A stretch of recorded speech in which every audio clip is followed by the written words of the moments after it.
So this is the turntable that I currently have in my main system. It's made by Jvc. It's one of their higher end turntables of the early 80s.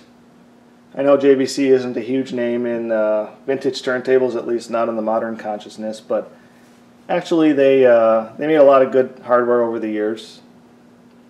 This is the Ql-Y5F, which I believe was JVC's answer to some of Denon and Sansui's higher end turntables of the time. It's a direct drive turntable with quartz lock like many Technics and Pioneer turntables were of the time.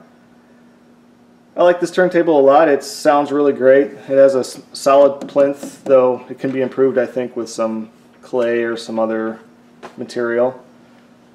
But probably the big deal about this turntable is the Tonearm. So Jvc calls this their Electrodynamics Servo Tonearm. And what they mean by that is inside this block right here and also underneath the plinth are some electromagnets that allow the electronics to very precisely control the vertical and lateral movements of the Tonearm.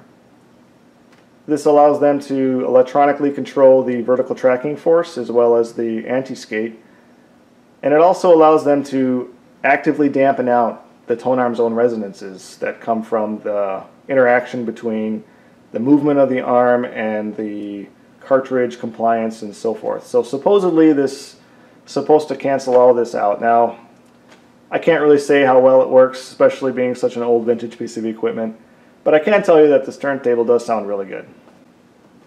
So you set the tracking force with these dials on the side here, and I have checked the tracking force at least with a digital scale, and it was right on where it was supposed to be, so that was encouraging. So another thing I like about this turntable is the adjustable vertical tracking angle.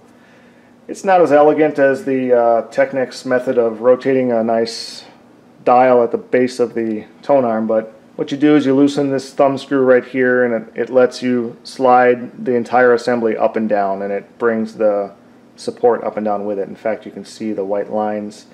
That tells you kind of where you are in the range. It's a bit more crude, but at least it lets you adjust it, which is nice. So I'm currently running this Nagaoka MP200 on here, which is a great sounding cartridge. I also have a Denon DL110 that I swap out every now and then. That's one great thing about this Tonearm is it takes standard head shells for S-shaped Tonearms, though the overhang is slightly different. As you can see, the Nagaoka is pretty far back in the head shell here, whereas on my Technics it would be almost all the way in the front to get the same alignment, and that's just because there's a 4mm or so difference in the overhang. But it still saves me the time of having to remount the cartridge on a different head shell, so I do like it for that.